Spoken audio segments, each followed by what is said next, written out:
And welcome to Reflections on the November election.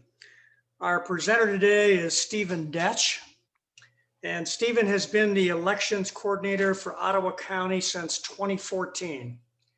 He is personally responsible for creating and proofing every ballot, training workers, and certifying approximately 1,000 election inspectors every 2 years. Stephen programs and tests the voting equipment in each of our 110 precincts. He has a BA in political science from the University of Michigan and a teaching certificate from Eastern Michigan University. Mr. Dash is also enrolled in the Master of Public Administration program at Auburn University. Among other things, he has served on several state advisory committees for election administration. Please give a HAST welcome to Mr. Stephen Detch. Good morning, everybody. It's really wonderful to be with you all. Thank you so much for having me, and thank you so much to Larry and Kim for getting all of this set up. I'm thrilled to be with you all. Obviously, the 2020 election was one for the history books in many ways. So very challenging year for a lot of people in a lot of different ways. And then the election on top of it, I think, added to a certain amount of anxiety throughout not just our community, but across the entire country. And then as election administrators, there was a lot that we had to handle that was different. We've never conducted an election like this before. So I'm excited to talk to you about it. I'm going to share my screen now, and I have a PowerPoint presentation that we're going to go through together. And I'm also, Kim was gracious enough to monitor the chat. So if you send your messages to Kim, if you have messages or questions, feel free to send them, direct them to the HASP virtual classroom option in the chat window. And Kim will compile those questions, and I'll be answering those at the end. So I try to answer some frequently asked questions throughout the presentation. So we may try to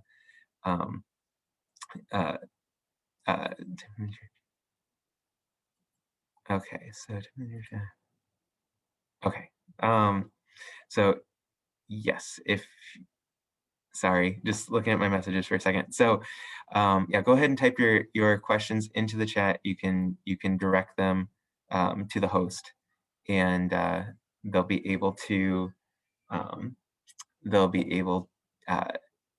direct those questions to me at the end of the presentation. Okay, so this presentation is titled Reflections on the November 3rd, 2020 election. And I have some information just generically about our office.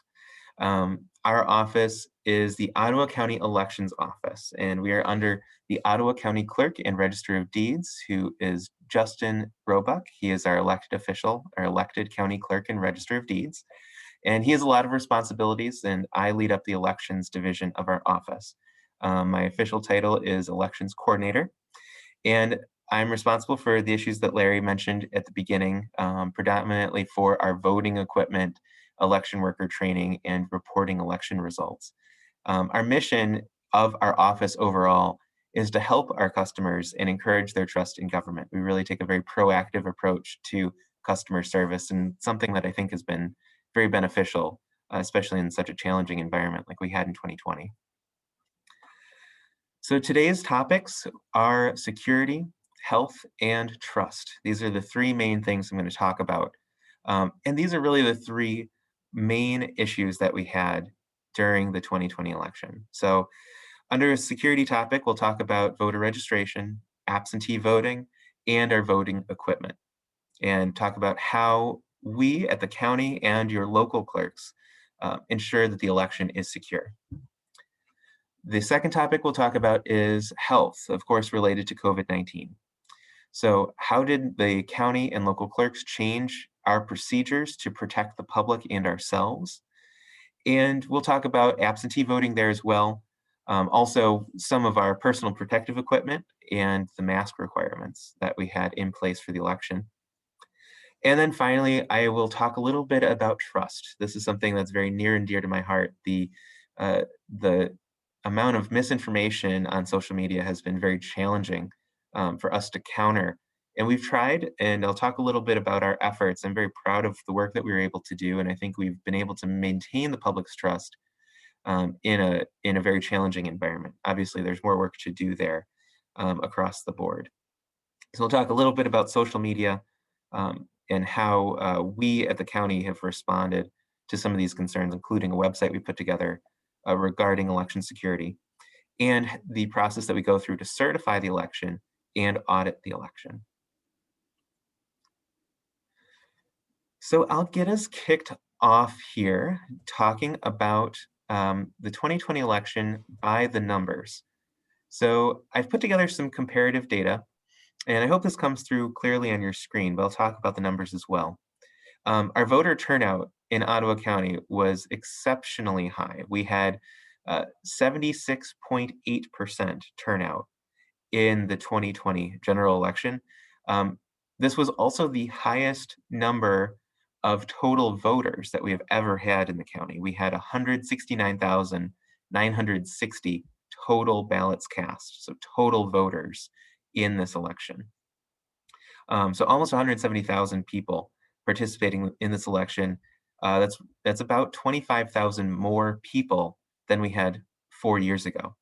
So 76.8 is not our record voter turnout. I believe we've had higher turnout in I believe our highest turnout election is in 1968 or 1964. But that's obviously with a lot fewer people. So that has incremented up every year, and we're about almost 3.5 to 4% higher in voter turnout than we were 4 years ago. But again, 25,000 more ballots cast. And then the real story of the election from the election administrator's perspective is the number of absentee ballots. Obviously, this had a couple of things were at play here. One was Michigan changed our voting laws in 2018 to allow for more absentee ballots. And COVID-19 happened at a time when our laws allowed for more absentee ballots to be cast, and the public was much more interested in casting absentee ballots. So we had about 60% of our ballots, 58.9% of all ballots cast in the county in the November election were cast absentee. So that's either by mail, putting in a drop box, or going to your local clerk's office prior to election day and voting your ballot there. And that number is 3 times the number of absentee ballots we had in 2012. And the number in 2016 was fairly similar to the number in 2012 as well. That was a massive jump, and we had to prepare a number of different things differently because of that change in processes. The results are also interesting for Ottawa County. Ottawa County historically has been the most Republican county in the state. And this is not really the case anymore. Ottawa County has grown significantly with the Grand Rapids metro area. And you can see this shift sort of starting to happen over the last several elections. So in 2012, Mitt Romney received 2/3 of the vote, 67% of the vote. And President Obama received about 32% of the vote. In 2016, the numbers for the Democratic numbers are similar. 31.3% went to Hillary Clinton, and 61.5% of the vote went to President Trump. So that was a decline from 2012.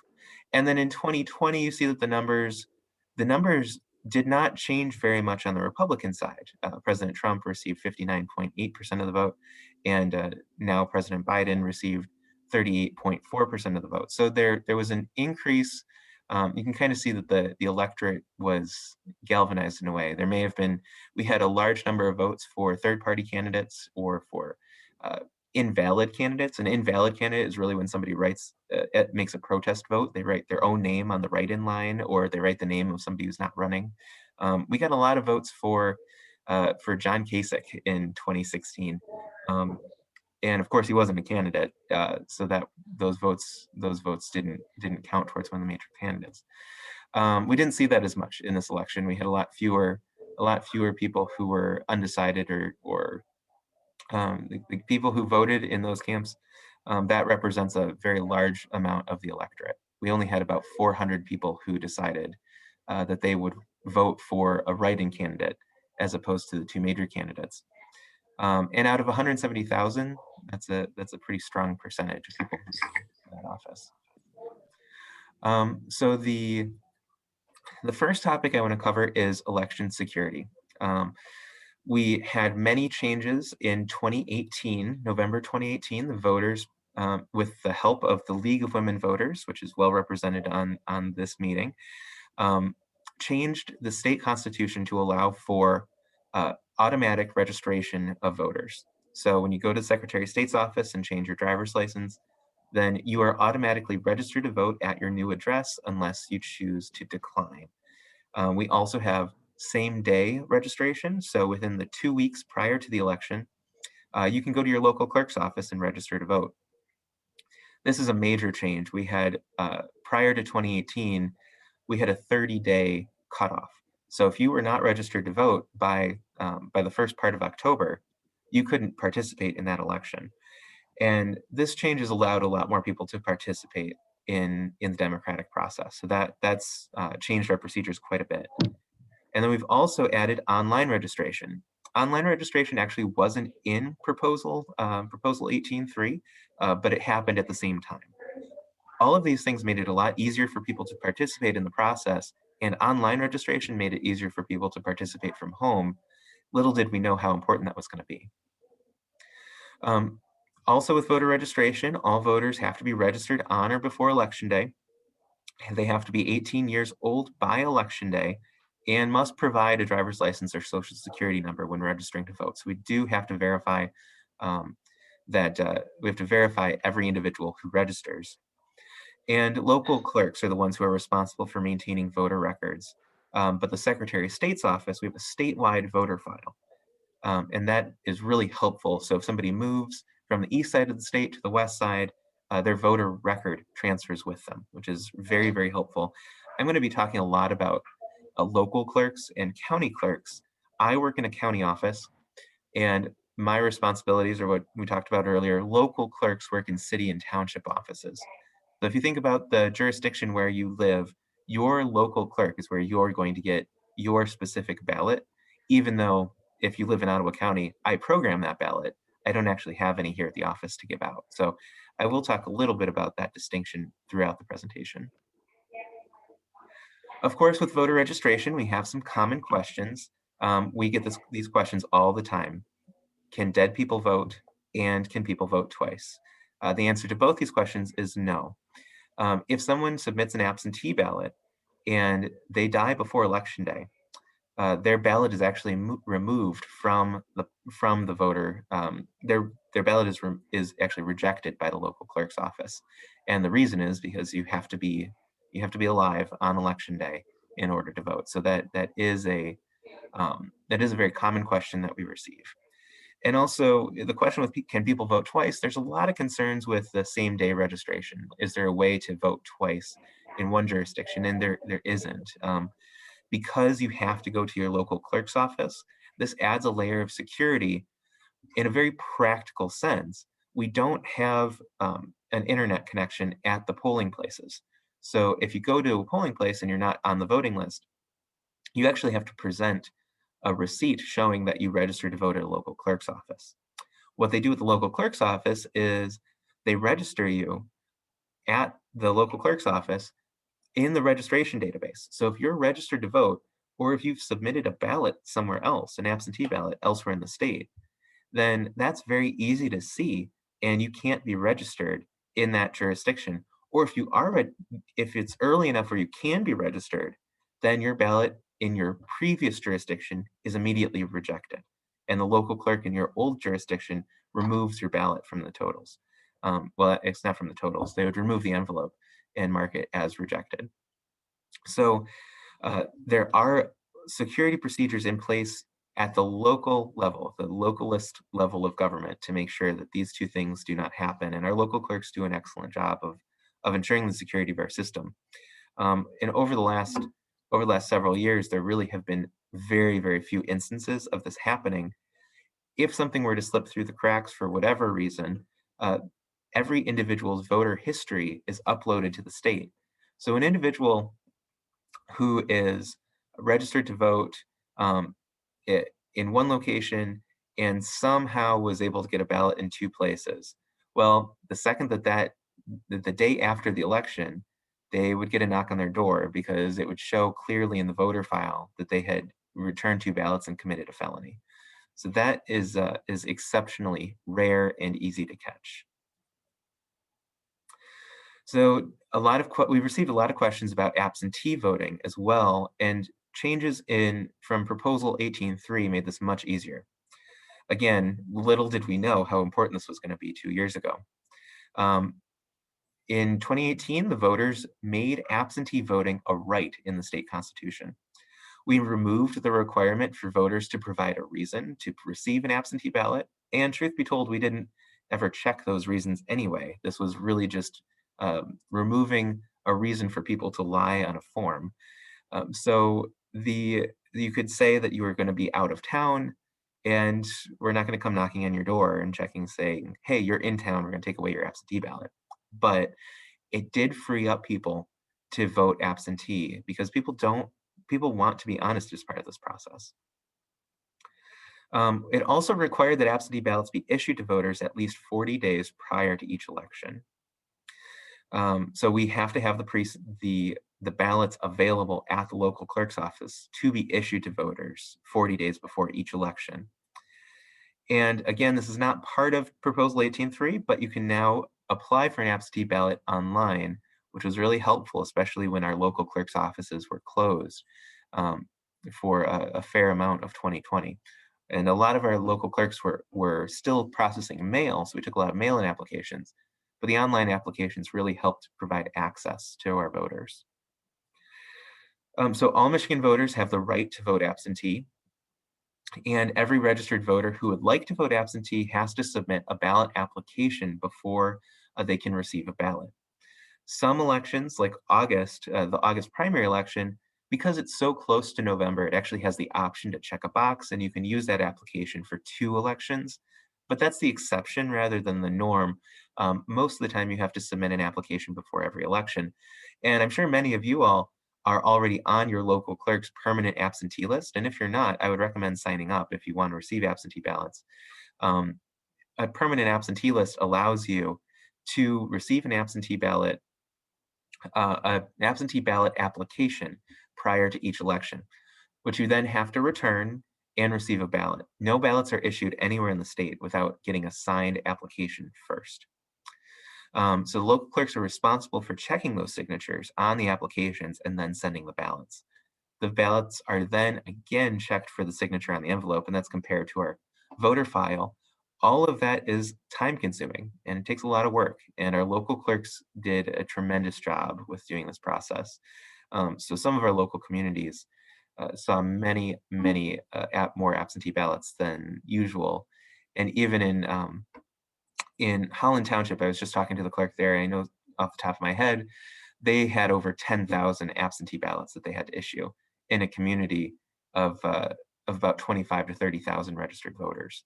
So it was a large effort for a relatively small office. Hmm. So some frequently asked questions we get about absentee voting is, why did I get 2 applications in the mail? Why did my daughter get an application in the mail? She hasn't lived here in years and her last name has changed. And someone could vote twice. These are all questions that we've received at our office multiple times. And we talk through several different things with voters who have these questions. The first is, and I'll show you a copy of the applications themselves. On the left-hand side of the screen, you'll see a color, blue and white color application. Our office sent out these applications to every voter in Ottawa County as part of a state requirement to provide applications to voters before the August primary election. And this was because of COVID. This was a massive change in procedure. We have never done anything like this previously. We will likely probably not do anything like this again in the future. But this allowed for a lot more people to have access to absentee ballots because you do need to have that paper on file. The form that you see on the right, the black and white form, is the form that you can print off from the Secretary of State's website. What a lot of voters didn't understand is that there's nothing special about the application. We sent the form on the left. Voters themselves could print off the form on the right. The campaigns sent multiple forms. Both political parties sent absentee ballot applications in mass to voters. Some of our clerks received 2, 3, 4 duplicate absentee ballot applications for individual voters. And this was a major logistical challenge and something that a lot of clerks are struggling right now with figuring out legislatively. How can we make this process easier, both for our voters and for election officials, so that they're not doing all of this duplicate work um, with handling multiple applications? Now, if you receive multiple applications, you're still only going to get one ballot. And that's again because of the safeguards in place at the local level. Our clerks get an application, they input your name into the system. And if you've already submitted an application, your new application is simply stapled to your old one. You're not getting another ballot unless you call specifically to the local clerk's office and say that you would like to spoil your ballot.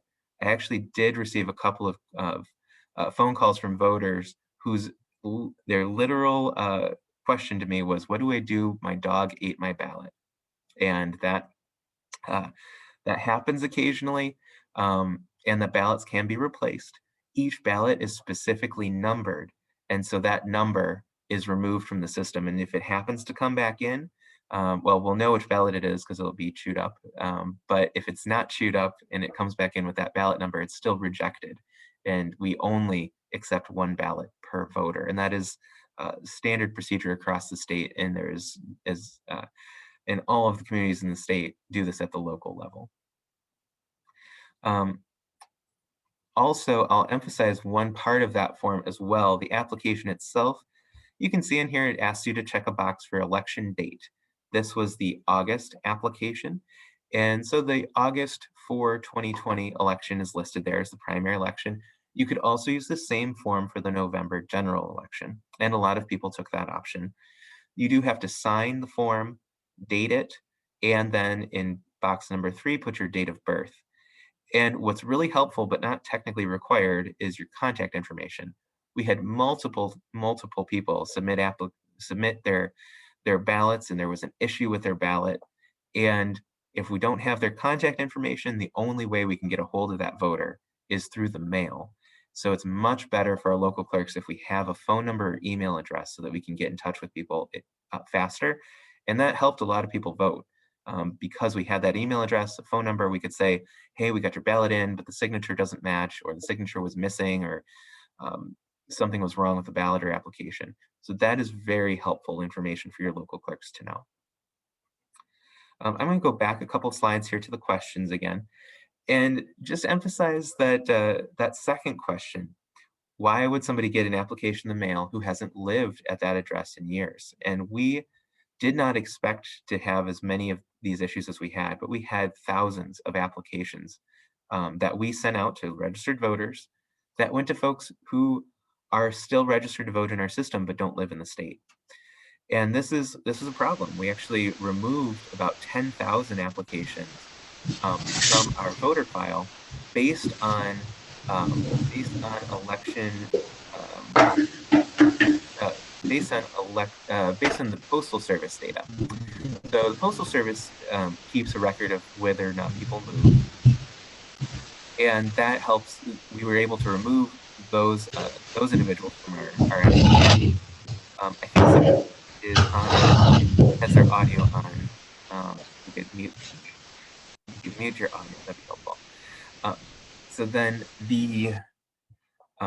great, thank you. So then we still had many people whose applications were sent to people who have moved out of state, and they never updated their voter registration file. And we received calls, several angry calls, and I understand the anger and mistrust, especially with the confusion about absentee ballots and what that means. So when we got these questions, we were able to say that this actually is very useful information. If somebody doesn't live at that address and we mail something to them and it comes back to our office, or or we get a call from a family member who says this person moved, well, that means we can update our voter registration file. And we need the resources to do a better job of keeping our voter file up to date and well maintained. And this is part of that effort. So while this is voters definitely do not like to see people get mail at their address who don't live there, and I understand that. But when it happens, it's an opportunity for us to fix these voter data issues. Also, it doesn't mean that that voter is going to get a ballot. Somebody would have to commit a felony, return that application in somebody else's name, and then also forge their signature twice, both on an application and on the envelope itself. So it's a pretty severe penalty uh, to to do that, and there's been no indication that that's happened in the state. So there are, again, these safeguards at the local level. It's up to the local clerks to ensure that their voter lists are well maintained and to make sure that they're verifying signatures. And like I said, they do an excellent job. Um, so I am going to skip ahead now to talking about our voting equipment. So our voting equipment offers several security features, and I would not have expected the name of a voting system vendor to be as widely known as the Dominion system is throughout the country. This is pretty inside the weeds of election administration to work with these vendors. They are extremely important and have a very critical role to play in our democracy. Um, but the attention placed specifically on the Dominion system, which we don't happen to use in Ottawa County, was really surprising. So we use a system called Heart InterCivic. That's the name of the company. They're based in Austin, Texas. And the security features of our system are very similar or sometimes identical to the system in the other machines used across the country. Um, so I'll talk a little bit about our system first. Um, all of the programming and tabulation equipment is not connected to the internet. So there's no part of this system that can be tampered with. I don't send files back and forth um, over email at all with regard to our voting system. And I am the one who does the programming for Ottawa County. And this varies across the state. Some counties are too small to have dedicated staff to do this. So they do use vendors to produce their ballots and programming. But I do that for the county. And then ballot tabulators and programming computers have detailed audit logs. Really, every single thing that is done on one of these computers or a voting machine is I recorded don't know the electronically. problem, honey. So all voting equipment in the state uses paper ballots only. And every single voter in the state uses a paper ballot. So there is a clear paper trail, and the paper ballots are what we use in the case of a recount or a post-election audit. And all of our election equipment is rigorously tested prior to each election. And that is also a process that I am personally involved in. Our county clerk, myself, and some of our office staff go throughout the county and test every single piece of equipment before it is deployed in the election. All of Michigan's voting equipment was updated in the spring of 2017, and our vendor for the system is Heart InterCivic, and we are one of 11 counties that uses Heart. The largest county that uses Heart is Oakland County in Southeast Michigan. 7 counties use election systems and software. That was actually our old vendor. We decided to go with a different system for this upgrade in 2017. And the bulk of counties in the state use the Dominion voting system. 65 counties use this Dominion voting system. One of the most interesting pieces of misinformation that I've seen floating around is the number 48 for the number of counties that use Dominion in Michigan. Antrim County had a problem with with the way that they were displaying their election results, and that problem prompted many conspiracy theories, many instances of misinformation. And one of those was that they simply got the number of counties wrong, and frequently repeated this number that 48 counties in the state use Dominion, and it's not 48, it's 65. And also, that was probably the most accurate information that was shared about the Dominion system. None of that information was accurate or really well defined what the problem was there. I'll talk about that in a minute. Ottawa County is unique in the state for a lot of reasons. But for elections, it's because we are the only county in the state that owns all of its voting equipment. All of the other voting equipment is owned at the local level, and we're actually the second largest single purchaser of election equipment in the state, behind only the city of Detroit. And all of our equipment is stored at the local level, but we own, maintain, and insure all of that equipment. We're also responsible for testing all of that as well.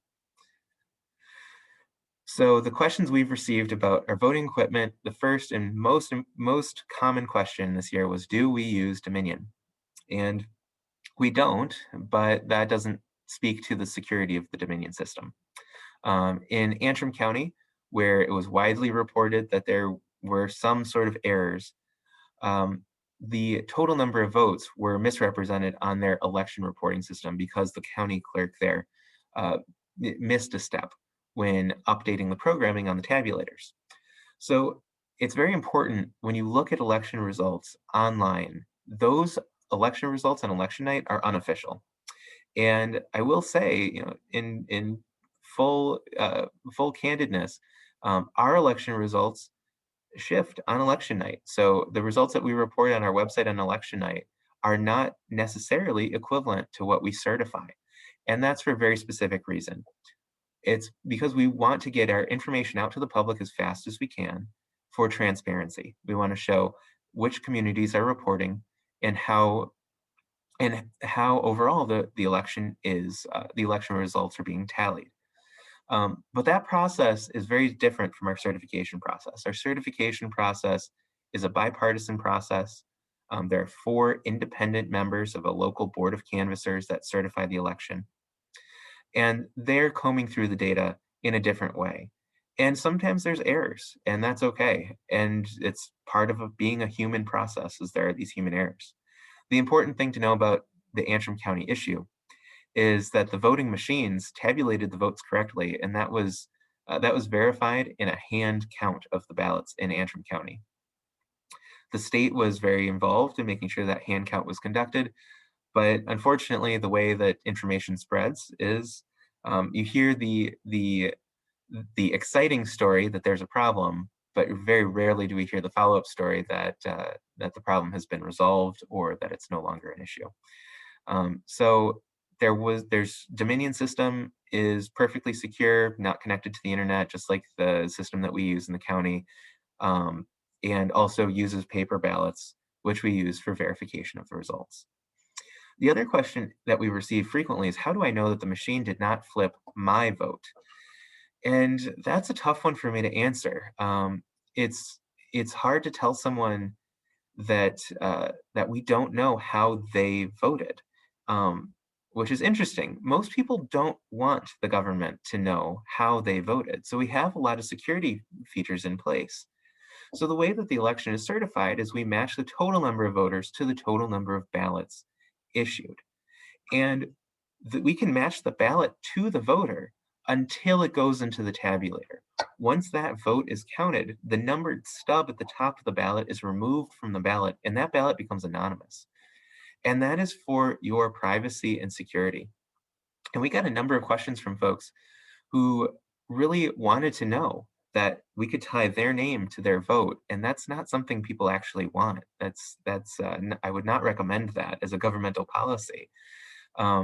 So we try to bridge this balance. We try to balance both the security and the privacy, which makes election administration one of the most challenging technical problems that you'll see in any field. When you do electronic banking, that transaction is secure, but it's not private. Your bank knows what your balance is, and you want them to know what your balance is so that if there's a problem, they can check their records and find it. In election administration, you don't want the government to know who you voted for in any given election. So that's something that's been an interesting challenge to try to convey that to voters. And by and large, I've always found that when we are able to talk to a voter one-on-one, we're able to allay their fears or at least build a relationship with them, even if they don't necessarily fully believe what we're saying. I'm okay with that. I'm not going for correcting I don't want to fact check our voters. I don't want to say that I'm right and they're wrong. That's not my goal. My goal is simply to have a relationship with all of our voters and make sure that they know that we're doing the best we can. So that's been a challenging question that we've had throughout the cycle. So I'm going to go through and talk a little bit about the health and safety issues that we had in 2020. Obviously, COVID was a major factor. The scene that you see here is from the city of Holland, and this is voting unlike I would have ever imagined prior to March of 2020. We have plastic shields that we assisted our local clerks in procuring from a local company. And as you can see here, all of the voters are wearing masks and voting appropriately. So fortunately, we did not hear of any reports of staff, workers, or voters contracting COVID due to the election. And this was a tremendous undertaking, and I really commend our local clerks. We have 23 cities and townships in the county and about 1,000 election workers. And they did a phenomenal job keeping our community safe. However, prior to the election, we did have several clerks and staff members who tested positive for COVID or were required to quarantine just before the election. And this was challenging. We had to really scramble to find people to run the elections in a couple of our communities. And fortunately, we just have a very deep pool of excellent election officials in the county, and we were able to make this work. So every community was open on election day. Every voter who wanted a ballot was able to vote. And that is really a testament to just how strong of a commitment to democracy we have here in Ottawa County and across the state. Fortunately, all of our local clerks are healthy now, but some were seriously ill and did require assistance on election day. So this was a major challenge of the year. So to give you kind of a sense of how 2020 unfolded, not that you necessarily want to be reminded of of anything in 2020, on March 10th, we held our presidential primary. And on that same day, after the polls closed, the state issued a state of emergency for COVID-19. So this was a very challenging time. So starting right from the March election, where we had high turnout, high interest in the election, we go straight into a pandemic. Our next election was on May 5th. And many of you may not have had an election on May 5th. This was a special election. We traditionally have an election every May in most of our communities to provide essential funding for schools and transportation systems and all sorts of special projects throughout the county. The May election in 2020 was really strange, though. We had essentially an all vote by mail election, the first time that's ever been attempted in Michigan. And the way this worked was the Secretary of State's office actually told all of the school districts, local jurisdictions that had a May election planned, and we'd actually already printed ballots for all of these communities. If they wanted to postpone, the state would cover the cost of postponing the election. So any costs incurred for having a May election, the state would cover it with CARES Act money. And most of our communities did postpone their election. We had two school districts who could not due to their funding structure. That was Grand Haven Public Schools and Hudsonville Public Schools. They had to run a May election because they needed to collect summer taxes. The next election was until August, until after the summer taxes had been collected. So in those two communities, we actually mailed applications to every single voter. And when those applications came back in, we mailed the voters a ballot. And that was very unusual. We had much higher turnout in that election than we would normally see in a May special election. We had about 50%, or we had about, I think we had about 25 to 30% turnout in that election. We typically see numbers in the single digits in May. So still relatively low participation, but much higher when everybody is getting a reminder in the mail to vote. So then we conducted the state primary election on August 4th, and we sent out our applications prior to that election. That election had high vote by mail turnout, and it was a good run through for the November general election. And then November 3rd was the presidential election, and the state board of canvassers met to certify the election on November 23rd. And I'll add to this timeline just a little bit here. We are still in the process of auditing this election. We've audited the election once already. We're on audit number 2 right now. Talk a little bit more about that later on. But really, the presidential election cycle is much more than what happens on just the day or in the couple of days that leads up to the election. So talking about absentee voting as it relates to health issues, due to Proposal 18.3, we had the option of having more people participate by mail. So unlike many states that were scrambling to make absentee voting easier in March of 2020, we had already put in all of this work. I'd actually served on a state board that looked at our processes for absentee voting. We actually used the lean system. If anybody's familiar with the lean manufacturing process, we looked at every step of our absentee ballot issuing process throughout the state and saw where we could find efficiency. We did that in 2019, and it's a good thing we did. We needed to put those practices into place much sooner than we realized. So as part of this, we actually purchased additional voting equipment for absentee ballots before January of 2020, and we used that equipment in the March primary election.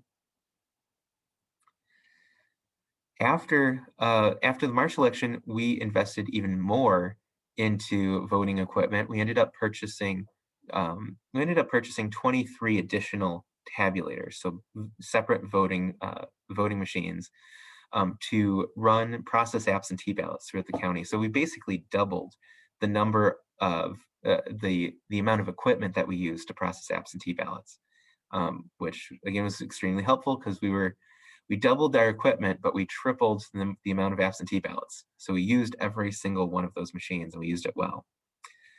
And then also as part of this, every voter was mailed an absentee ballot application prior to the August election for both August and November. And that was paid for with state and federal funds.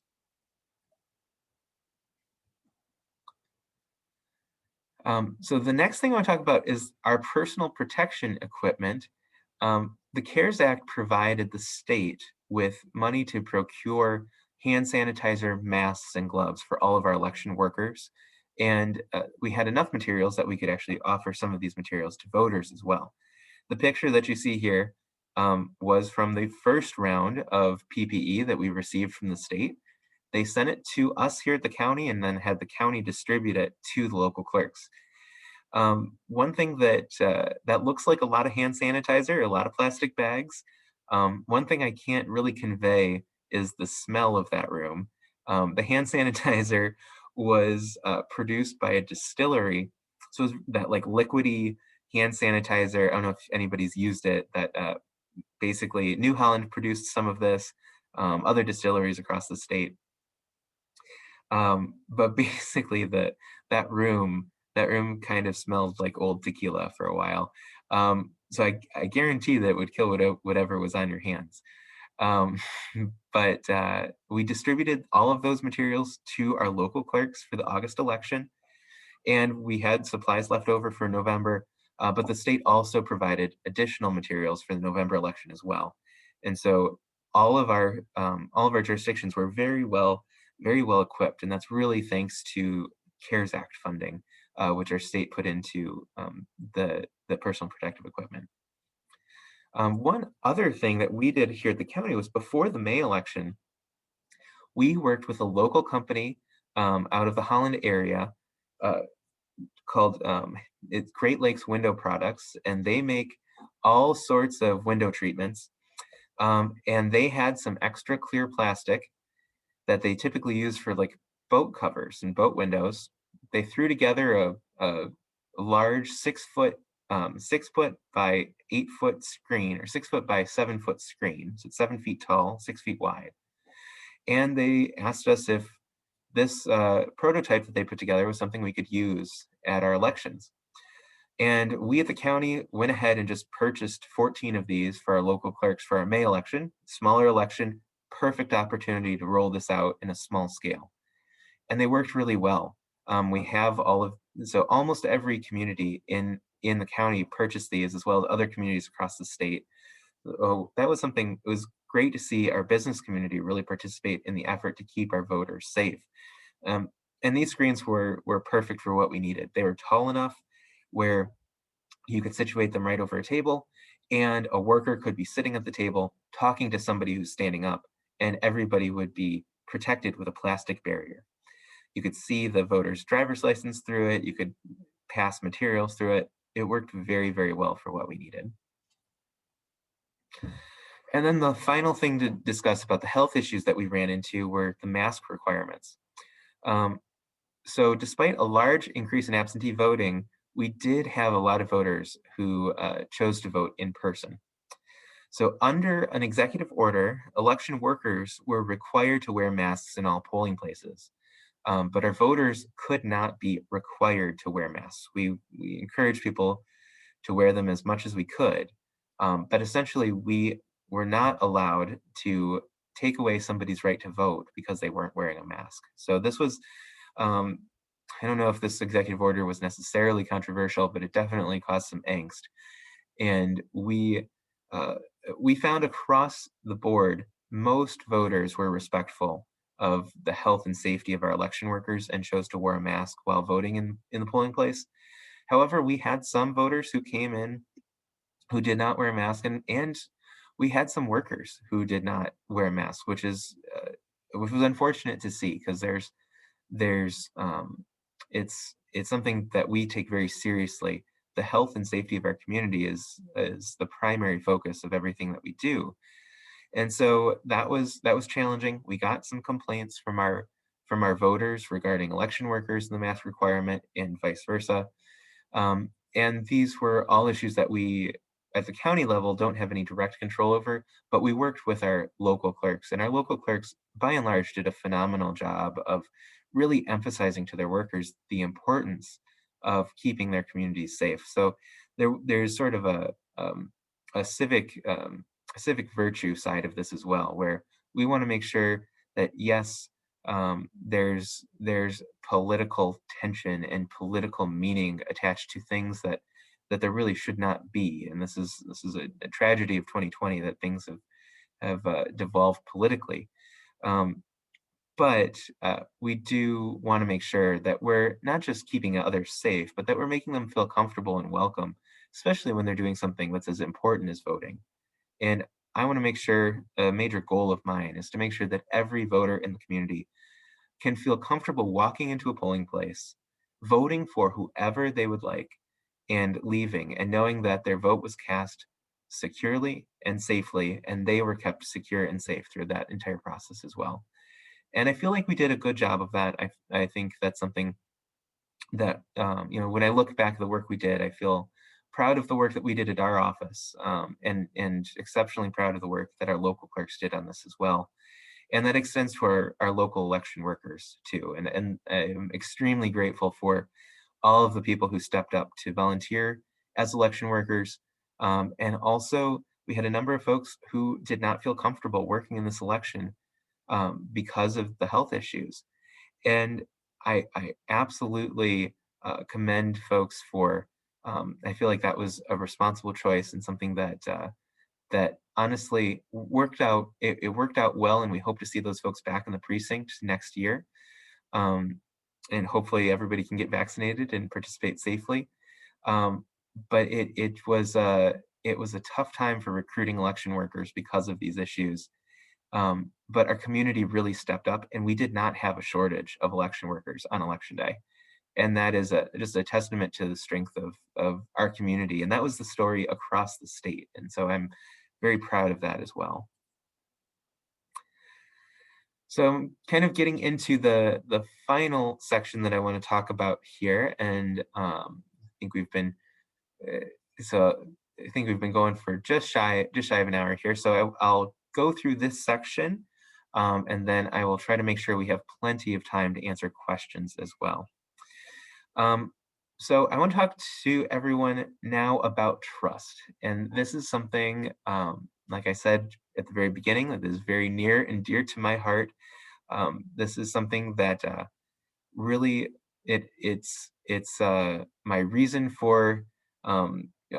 for getting out of the bed in the morning and coming to work is because I really uh, believe in democracy, and I believe in the public trust and the need to have a good a good institution, um, where voters and the public in general can trust that their democracy is working for them. And this is something that was really energizing for me, and I do not care who somebody votes for. I only want to make sure that people feel comfortable voting.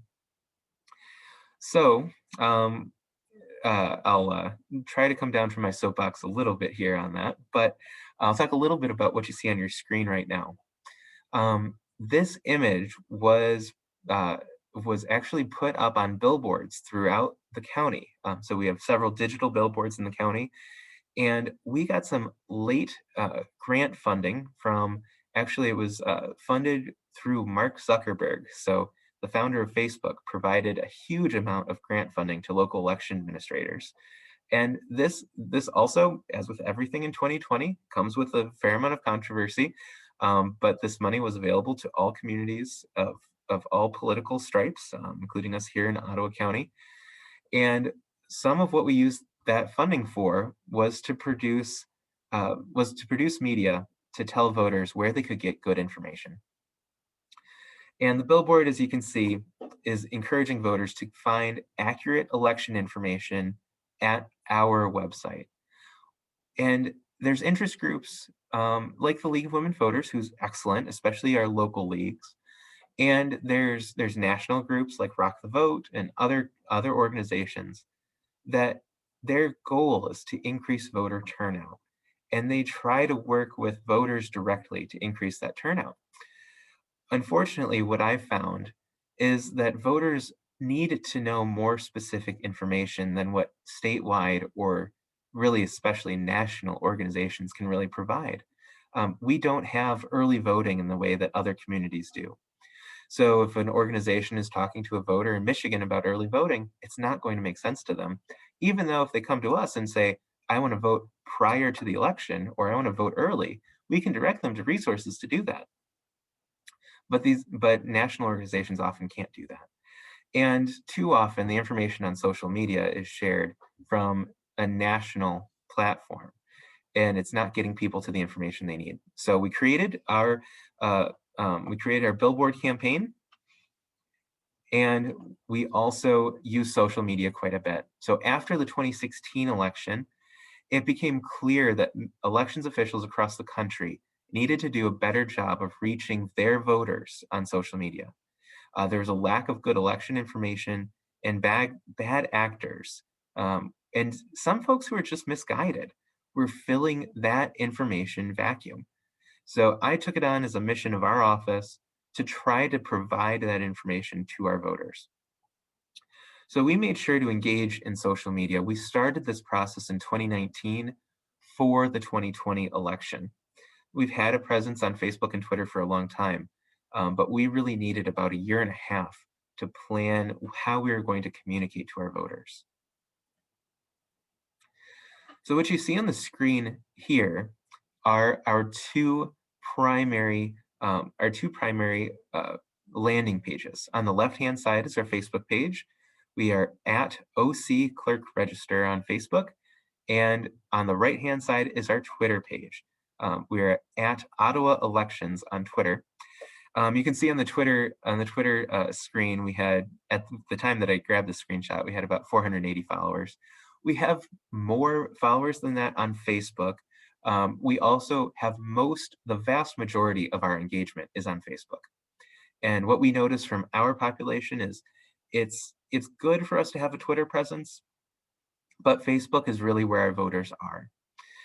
And you can see that in the numbers that we ran in our social media campaign. So something that you may not notice when you're looking at Facebook or Twitter um, is when you're looking at Facebook, Facebook and Twitter, you might see a check mark, a blue check mark next to an account's name.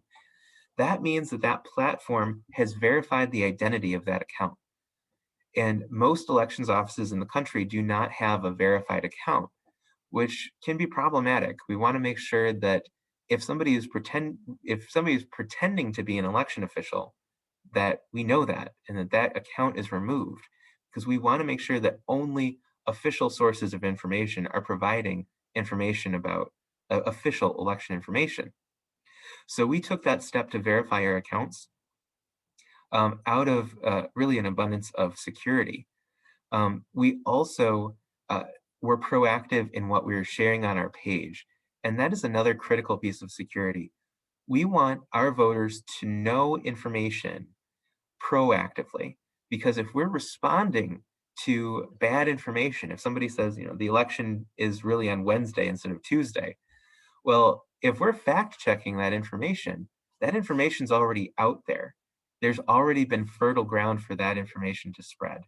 And it's critical for us to be able to tell voters that their critical information, like when an election is, where to find a sample ballot, what the election results are, those things we need to communicate to voters proactively before they can get information from somewhere else that's a bad source of information.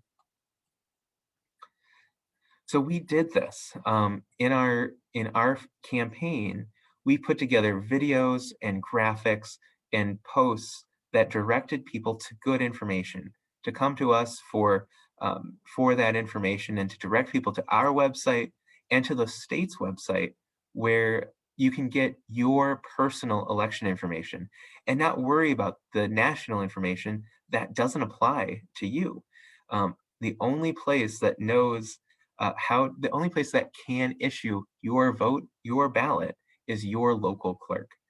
And that's where we're trying to direct people to their local city and townships clerks to receive a ballot, to our office to ask questions about programming and election security. We're the ones who are doing all of this work for our voters. And the same is true in every other community. If somebody from another community came to our office to ask for a ballot or to ask questions about how we administer the election, I would gladly talk to them, but I'd have to heavily emphasize that they need to go to their local clerks if they want to know accurate information for themselves. We have a very local, decentralized election system, very local system of government in the United States. And we don't necessarily think of ourselves that way, but we're very based at the local level. And those local election officials and local city and township officials are the ones who have the most direct authority over the actions that we do, but they also are the ones that are most easy for us to contact. So I definitely always try to emphasize how important it is to talk to your local city and township officials, talk to your legislators. They're the folks who are going to be answering the phones when you call them, as opposed to somebody in an office in Washington, D.C., or sometimes even in Lansing. You'll get through to the folks who are truly responsible directly to you. So all that to say, we try to do this through Facebook, and I find Facebook to actually be a very useful tool for this, because we could post ads, and we can have those ads only display within a certain geographic boundary. So if we were to have a television ad talking about Ottawa County elections on WZZM, that would be great. I'd love to have that, but it's going to go to hundreds of thousands of people that it doesn't apply to. On Facebook, we can really target our messaging, and we were able to do this very successfully. So we have about 225,000 registered voters in the county. And our Facebook posts for the 2020 campaign from September 20th through November 6th had 386,000 first-time views, which means we reached probably not all of our registered voters, but we reached an equivalent number of one post view for every 1.5 for every voter in the county saw a post of ours 1.5 times. Now, so of course, that's on average. Some people saw 10 of our posts and some people saw 0. Um, but that is really valuable for a local elections office, especially when we're competing against large numbers of accounts with huge followings that post more than we do and are spreading misinformation that relates to our community. So we're definitely a drop in the bucket or a drop in the ocean of election information.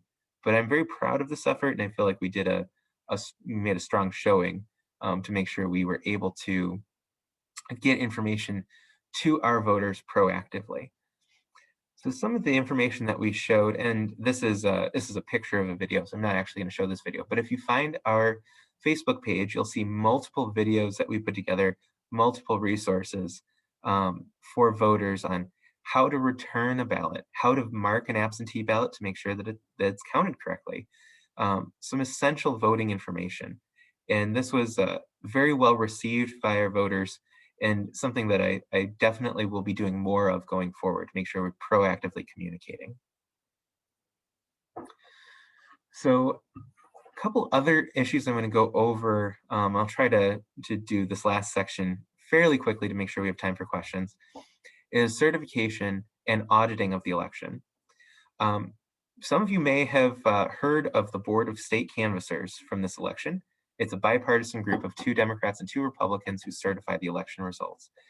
And this was a controversial certification for this election.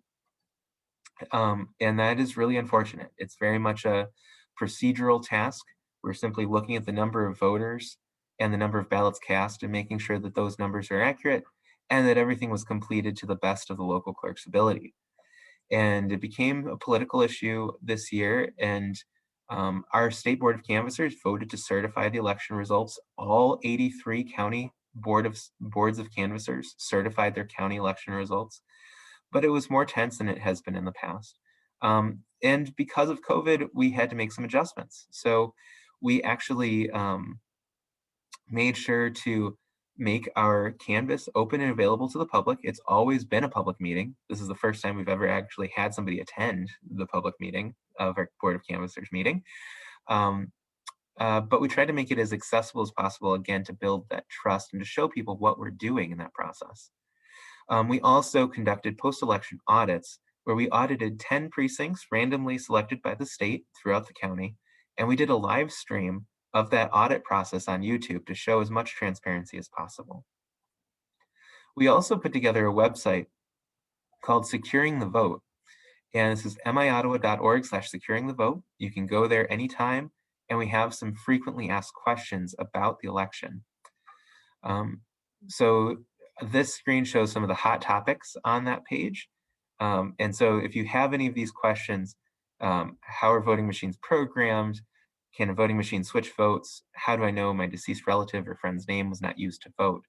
All of these questions are answered on that page. And of course, I have my contact information at the end of the presentation as well. And you can always feel free to reach out to me on this too. And I'm going to skip ahead to the next slide quickly here. Again, I want to make sure we leave time for questions.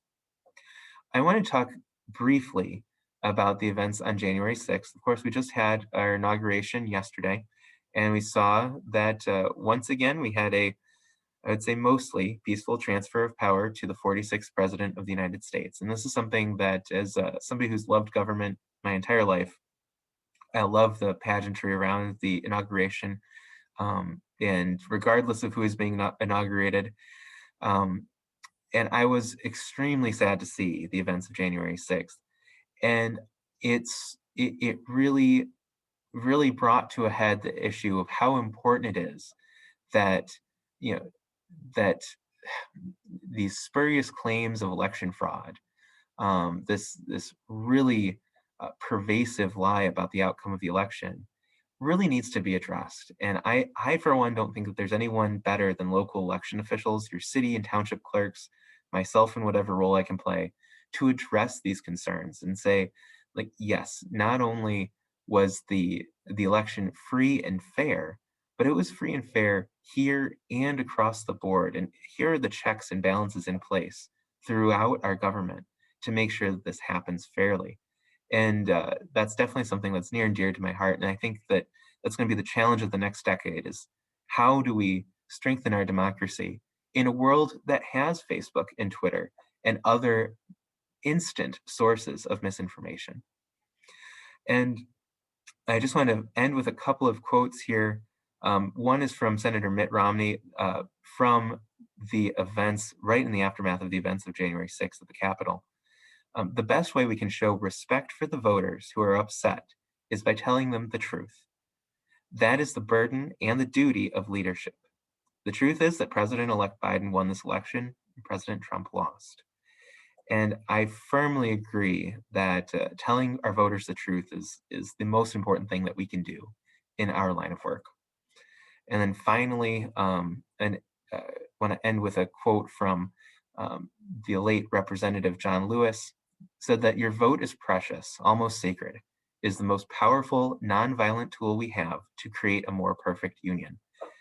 It's something I take to heart. I know that our many of our citizens throughout the county, throughout the state, throughout the country believe this as well. And this is really the foundation of our democratic society and something that I am very, very proud and humbled to be a small part of.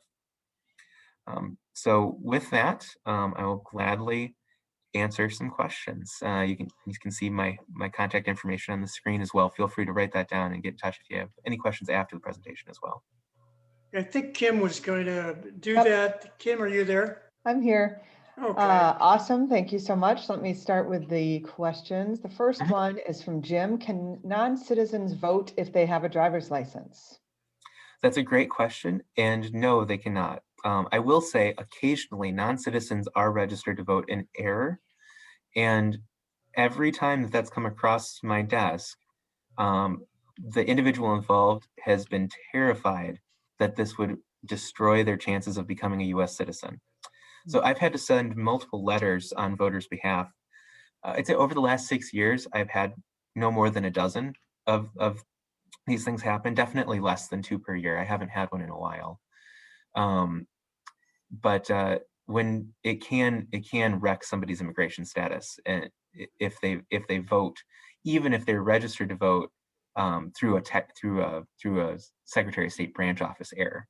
So occasionally it happens where somebody is registered, but to my knowledge, nobody has ever.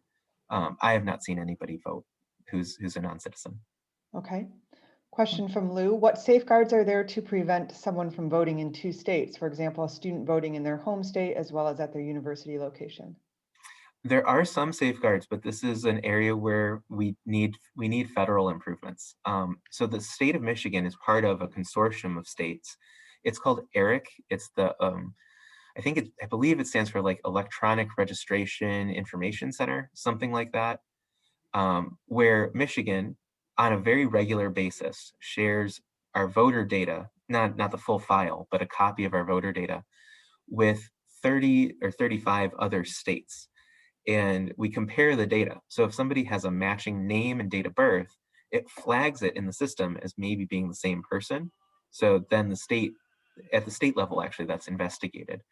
But like I said, it's 30 to 35 states. It does include Florida and Arizona. So it's a lot of Michiganders or former Michiganders are included in those figures. But it's not perfect, and it could be better with some additional federal resources. Interesting. Okay, a question from Steve. I believe you stated that you can register with just a Social Security card. There are significant instances of fraudulent Social Security cards. As an HR professional, I recommend that employers use E-Verify to determine their validity.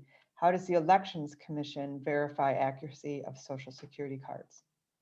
Yeah, so we actually use the last 4 digits of a Social Security number on the state registration form, and that satisfies a federal ID requirement.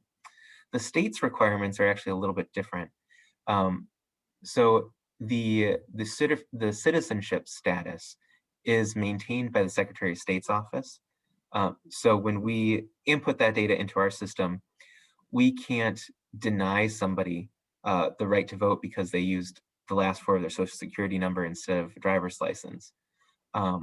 but that goes into the statewide database, and the state is responsible for the upkeep of that system.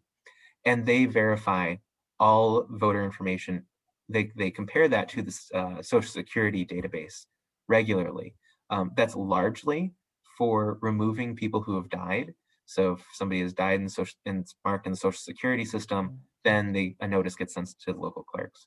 So that is really a great question, and it is something that the state handles. But again, with anything related to election data, greater resources would be beneficial to making sure that our system is well maintained. But the state does do a regular check to make sure that all of that information is accurate.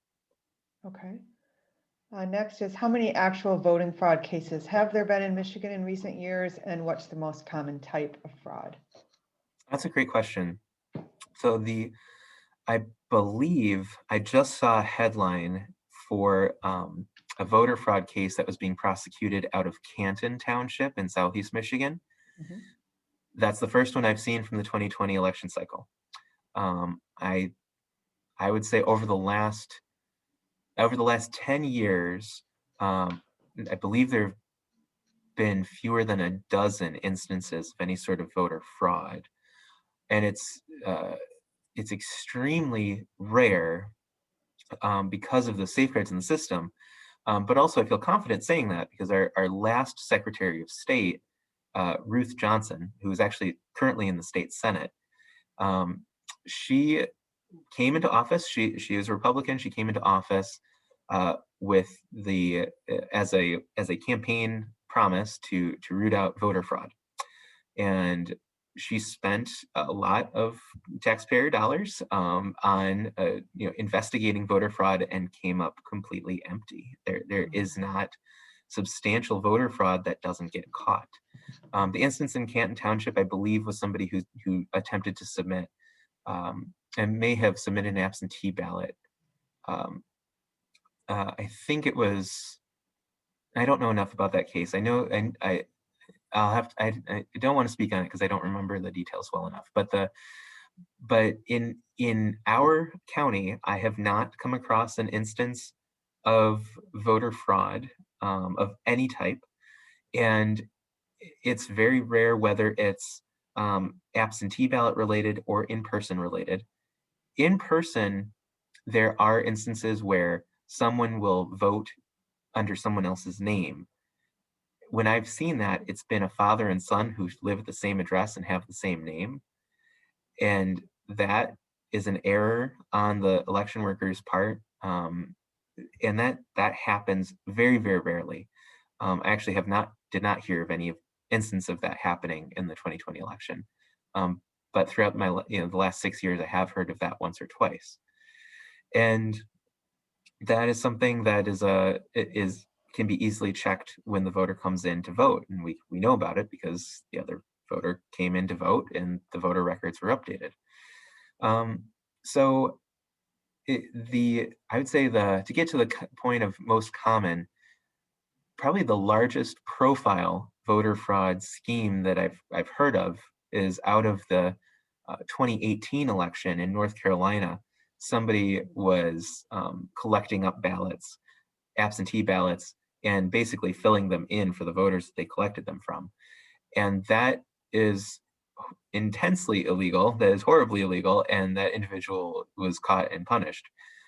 So that again is North Carolina. That was in one particular contest, and there ended up being a special election to resolve that particular issue.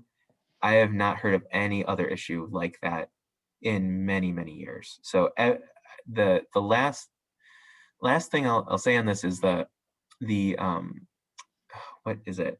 The Heritage Foundation, a conservative think tank, did research on voter fraud and found that out of I think it was out of 3 billion votes cast, there are only about 100 instances of voter fraud. So this is over many years, many elections.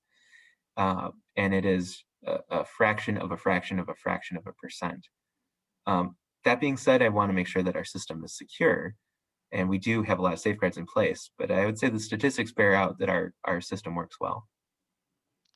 So interesting and affirming. Thank you.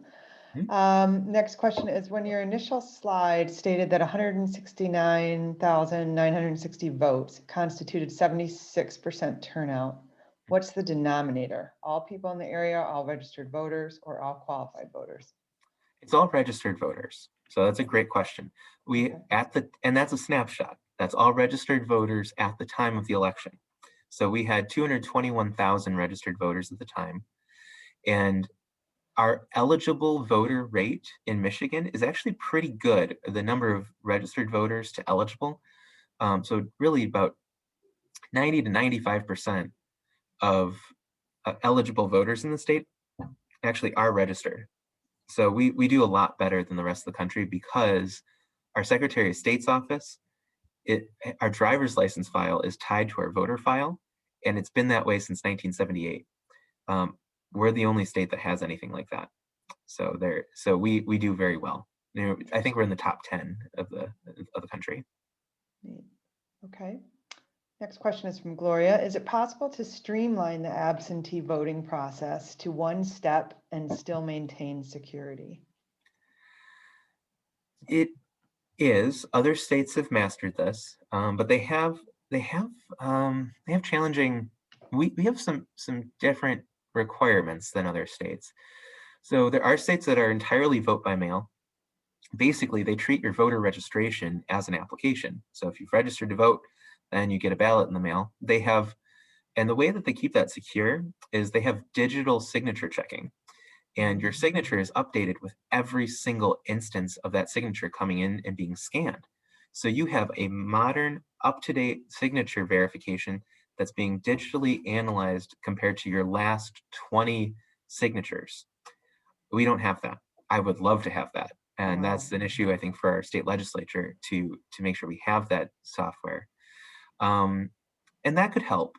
The other issue that we have is we don't have party registration in Michigan, which I like. There's some challenges with that, though. One is that the state legislature wants to know who is a Democrat and who is a Republican, and that's hard to do without party registration. So we use our presidential primary, or I should say our state legislature uses our presidential primary to try to suss out this information. So we actually produce separate ballots for Democratic candidates, Republican candidates, Democratic and Republican candidates for the presidential primary. So before the presidential primary, before we can send you a ballot, we have to know what party ballot you want. And we don't have registration information on that. So we have to send an application before that election asking for your party identification. But it's not necessarily your party identification, it's just the party you want to vote for in that particular election. So it's not that useful of data, but it's a hoop we have to jump through, and it means that we have to send an application for that one. And there is some benefit until we get better signature verification software to doing an application before each election. So it's an added step. I do think it can be streamlined, though. It's going to take some work, but I think we can do it. Okay. Question from Frank. How does the system respond to a ballot that is scanned twice? A ballot that is scanned twice. There is a digital solution to this, but essentially a ballot can be scanned into a ballot machine 2 times. If it is, of course, it'll throw the numbers off. So if anybody has worked in an election, you know that in our trainings, we emphasize checking your ballot.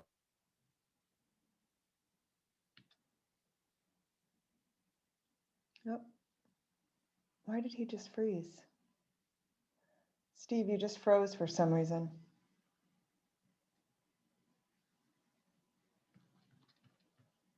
Why did that happen?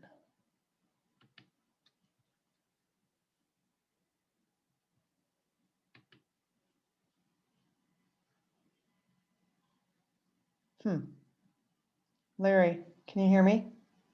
Yes, I can. I don't know what the technical glitch is, but it's definitely a glitch. Yeah. Fortunately, it's happening at the very, very end. Could he have Zoom timed out? I don't know. I'm going to try making him a co-host a second.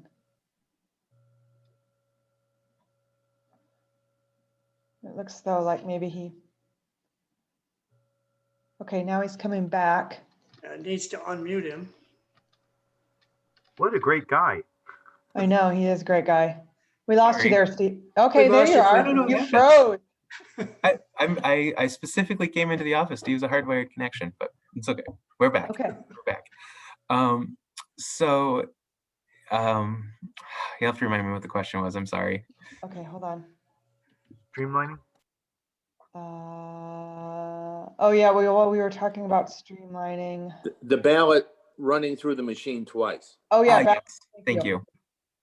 So the ballot technically can be, obviously we have election workers at the polling locations, both Democrats and Republicans. They have to declare in order to work at the election. And we send the list of workers to the political parties as well. So there are members of both parties present in every precinct. So there's some safeguards there. On the technology front though, this can be better.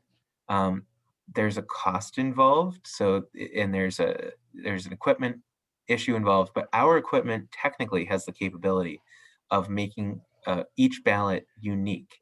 So that way it can only be run through the tabulator one time. I do see that as happening in the next several years. I'm trying to implement that as quickly as I can, but there are some technical and logistical hurdles to doing that.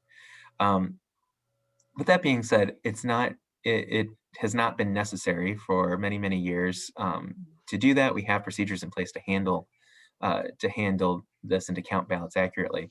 But one thing I will say is this was a big problem with our old election equipment, where the ballot would be run through the machine, it would get jammed, the election workers would unjam it, and then have no idea if the ballot counted or not. They'd run it through, and lo and behold, it counted twice.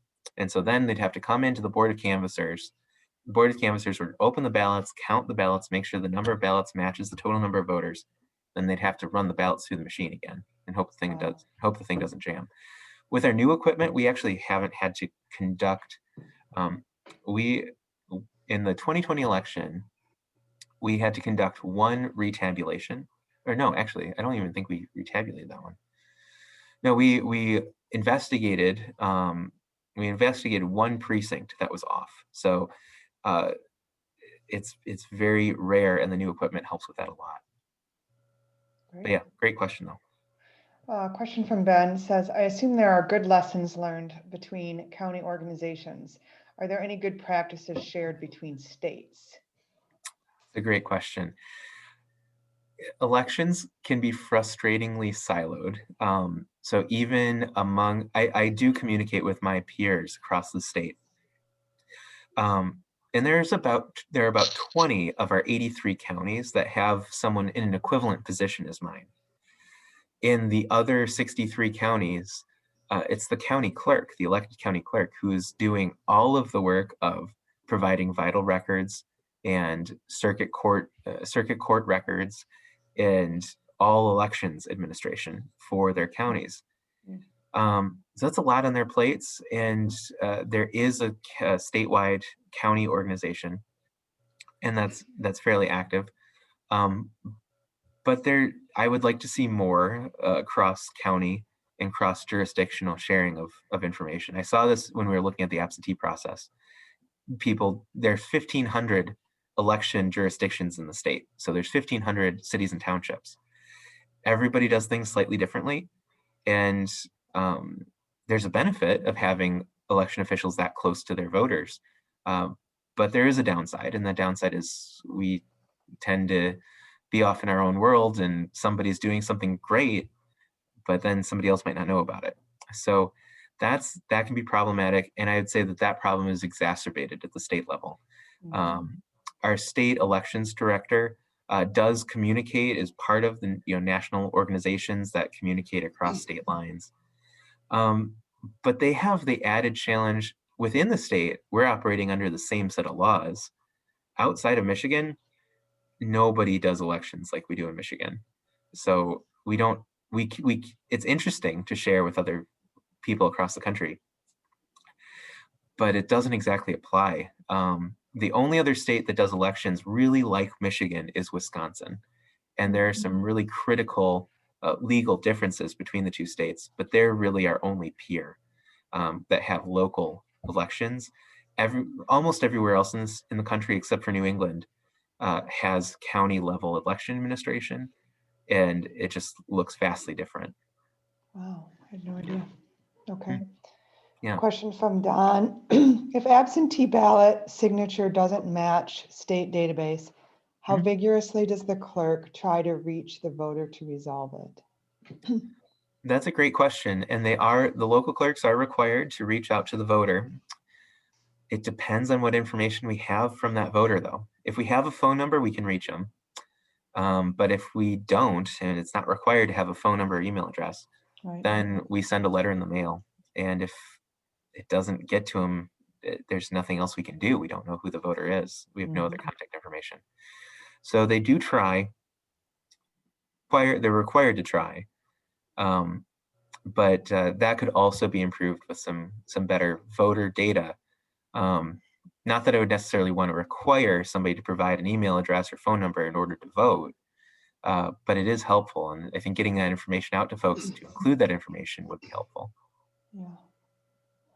One last comment / question is, with the plethora of IT innovative people in the US, why do we have to outsource for our voting machines? Well, I don't know if whoever asked the question, I'm wondering if maybe you could clarify a little bit what piece of it Suzanne, is do you want to outsourced? unmute yourself if you have more questions? Yeah. Not sure. Well, I have a question, Steve. Mhm. I find comfort in the fact that this country has state individual systems, no internet connection, Yeah. a very difficult time for mass fraud to take place because of this local connection. Mhm. Yet I see stories that they're thinking about streamlining it more, and that kind of bothers me. I wondered how you would react to that. Definitely. And I can try to address the election equipment issue there as well. There are key pieces of the election system that should be kept local. And I think having someone that is your local election official is really important for really being able to contact somebody who's providing you a service. You want to be able to call them up on the phone and say, "Where's my ballot?" I think that's really important. The things that I would like to see streamlined nationally, there's not many of those things, but a couple things would be very useful. One is the return date for absentee ballots and some requirements for absentee ballots. So the post office told us before the election, you are not going to, do not count on your mail arriving where you're sending it for 7 days. It's going to take 7 days for your ballot to arrive to its destination. In Michigan, you can legally request a ballot 4 days before the election. Well, it's not going to get to you in time to vote. That doesn't make sense to have that law. That law should be changed, and it should be national. That you can't request a ballot be mailed to you within 7 days of the election. And then alternatively, there are some states that allow for ballots to be postmarked by election day and then received by a certain number of days after the election. Well, in Michigan, the rule is the ballot has to be received by 8 p.m. on election day, or else it doesn't count. And while I prefer that rule, I would like to see some commonality across the country. I think it's important that people know when election day ends. And so if we're going to be encouraging people to use the postal system, we should set a postmark deadline, whether it's the week before the election or the week after the election, and a date immediately. If it's going to be either election day or a day after the election, we should have a clear target of when the election ends. We all vote on election day. We should know when absentee ballots are counted. And we don't know, most voters don't know that. In Michigan, we have a firm 8 p.m. election day deadline. That was changed briefly by the courts, didn't affect any elections this year, but the courts, out of the blue, decided to, a local court, a district court determined that all ballots postmarked by the day before the election should be counted up to 10 days after the election. And that was overturned, which is good because we don't have the infrastructure to handle that. And it was also just confusing. So when it comes to voter confusion, I want to see streamlined processes. When it comes to the handling of the materials, that needs to be local. So, and then on the election equipment side, our equipment is produced from a company out of Austin, Texas. It is manufactured at a facility that is close by to that corporate headquarters, also in Austin, Texas. And the ballot programming is, I do all of our ballot programming. So all of the software is domestic, all of the equipment is domestic, and I do all of the using of the system to produce a ballot. So we don't use any foreign entities. Now there may be supply chain issues, and this is beyond my knowledge. I have had to learn a lot of different fields in this job that I did not expect in 2014. Some of that is like paper thickness and technical specifications of our equipment.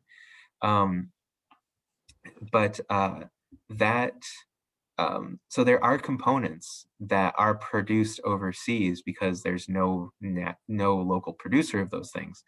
And the federal government is in charge of verifying those supply chains. There's a federal agency called the Election Assistance Commission, and they're tasked with making sure that that supply chain is secure. As a local election official, I would like to see them do more of that work, and I would like them to better clarify exactly where those materials are coming from. But I am highly, highly, highly confident in our election system because those components and the software and all of that work is done domestically. We test, and of course we don't just trust that. We the great Ronald Reagan quote, "You trust but verify." We make sure that we test everything before we would ever deploy it. I'm back with you. My question about why don't we have a company in the United States that can provide the ballots? I mean, this is jobs for us too. And it just does not make a lot of sense to me since we've got so many creative IT personnel. Where's our sourcing in the United States? For the ballots specifically, the ballots are printed in Taylor, Michigan. But what about the companies that are in Venezuela that do the ballot boxes or something like that? I'm not sure what it is exactly, but this doesn't make sense to me. Oh, sure. No, I really appreciate the question. There was a lot of information about the Dominion voting system. Dominion is headquartered in Denver, and they were based originally in Toronto, Canada. But they've moved their headquarters to Denver. They've never had any connection to Venezuela. Well, I've read one that does. Is this false news that I'd read? It is, unfortunately. Yeah, that's not accurate. There are no voting equipment vendors based in any country outside of the United States. Thank you. News, I guess. Awesome. Let me thank Steve before we go any further because we're already at No worries. clock. But I don't know whether Steve, are you willing to stick around for another few minutes for people to ask more questions? I'd be happy to. Yeah. I think that I was just surprised that you're so easy to get a hold of you, your willingness to do this, your gracious attempt to talk to me about it in person. So thank you very much. It was a very definite, worthwhile look at what happens in Ottawa County. And it reinforced my confidence in the election system. Thanks again, Steve. Oh, thank you Absolutely. so much. I really appreciate it, Larry. Thank you for the opportunity.